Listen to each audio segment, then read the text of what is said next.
네, 안녕하십니까. 박종현 변호사입니다. 어제 퇴근해서 드라마 한 편을 봤어요. 그 마우스라고 하는 제목의 드라마였었는데 첫 편이다 보니까 전체 내용의 줄거리를 다 파악할 수는 없었는데 일단 큰 틀은 헤드헌터라고 불리는 연쇄살인마가 사람들을 죽이는 거였어요. 그리고 오랜만에 등장한 안재욱이라고 하는 배우가 일단 1편상으로는 연쇄살인마로 나왔었는데요. 1편에서는 이 연쇄살인마가 어떻게 살인을 저질렀고 어떻게 검거가 됐는지에 대한 내용을 좀 간략하게 나왔었던 것 같습니다. 제가 집에서 제 아내랑 같이 드라마를 보던 중에 연쇄살인마가 검거가 됐단 말이에요. 그래서 당연히 경찰 입장에서는 구속영장 청구를 했어요.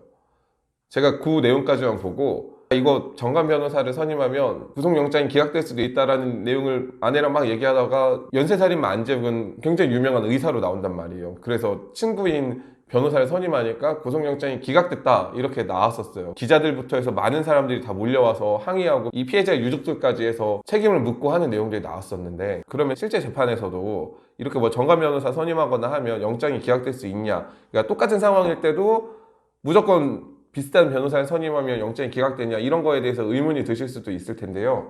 자, 제가 앞에서 제 아내한테 저거 영장이 기각될 거다라고 얘기했다고 했잖아요. 그러면 변호사인 저조차도 야, 정관이유 때문에 변호사를 무조건 선임해야 되냐, 이걸 인정하는 얘기가 아닙니다. 이건 드라마니까 극적인 소재를 활용하기 위해서 저기선 기각이 되는 결론을 내지 않겠냐라고 그냥 제가 추측을 했었던 것 뿐이에요. 그런데 문제는 다양한 영화나 드라마에서 이 정관이유 소재를 계속 활용하고 있다는 거예요.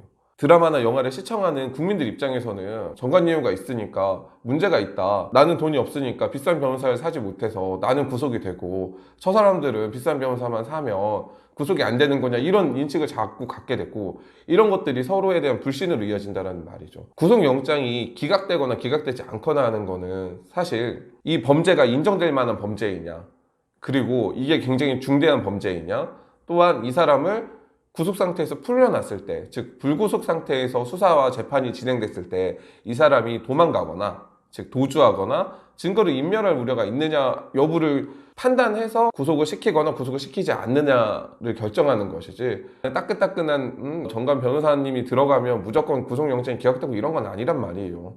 저 같은 경우에는 변호사만 하고 있긴 하지만 구속영장을 기각시키는 확률 자체가 굉장히 높습니다. 특히 성범죄 같은 경우에 동종 전과가 있다고 하더라도 충분히 소명할 수 있거든요. 뭐 예컨대 가족이 있다거나 안정된 직장이 있다거나 하는 요소들은 구속영장이 기각되는 요소들이에요. 이런 것들을 감안해서 구속이 되느냐 안 되느냐를 판단하는데 너무 많은 소재들에서 사용되고 있어요. 제가 굉장히 좋아했던 비밀의 숲이라고 하는 드라마에서도 마찬가지였었고요. 어제 봤었던 마우스라고 하는 드라마에서도 이름이 높은 변호사를 선임하면 무조건 당연하다는 듯이 영장이 기각되는 식의 결론이 내려진 거는 정말 드라마나 영화이기 때문에 가능한 결론이지 실제 재판에서 이루어지는 것은 아닙니다. 사실 제가 단정지어서 말씀드릴 수는 없고, 한참 유명했었던 최유정 변호사는 이런 사건들로 인해서 국민들은 변호사나 법조계에 대한 불신이 굉장히 높아요. 그러나 실제 재판에서는 정관 변호사님이 있다고 해서 영장이 기각되는 것은 아니고요. 그냥 일반 변호사가 있거나 국선 변호사님이 들어가는 사건들은 전부 다 구속이 되냐? 그렇지도 않아요. 결국 구속이 되냐 안 되냐는 것은 당사자 입장에서 매우 중요한 문제이겠지만 본인의 입장을 가장 잘 대변해 줄 수 있고, 또 관련돼서 뭐 승소 사례가 있다거나 또는 해결책을 제시할 수 있는 이런 변호사와 함께 하는 것이 더 중요하지, 무조건 정관 변호사님 찾아다니면서 하는 것들이 그렇게 도움이 되지는 않습니다. 실제 정관 변호사님이 직접 본인의 모든 재판을 할지도 의문이기도 하고요. 그냥 가볍게 드라마를 보다가 느낀 점을 좀 영상으로 한번 만들어 봤습니다. 드라마는 드라마이다, 실제 재판은 좀 다르다. 드라마나 영화는 사실 가상적인 세계잖아요. 이것 때문에 우리가 실제 상황에 영향을 좀 받지 않으셨으면 좋겠습니다. 적어도 구속 사건에 있어서만큼은 제가 말씀드린 구속의 요소를 잘 살피고 잘 대응할 수 있느냐 없느냐에 결정되는 것이지, 정관예우 변호사님이 있다고 해서 구속이 안 되고 없다고 해서 구속이 되고는 아니란 말이에요. 구속과 관련해서 궁금한 점 있으시면 문의해 주셔도 좋고, 드라마와 관련해서 궁금한 점도 말씀해 주셔도 좋습니다. 오늘 영상 마치도록 하겠습니다. 감사합니다.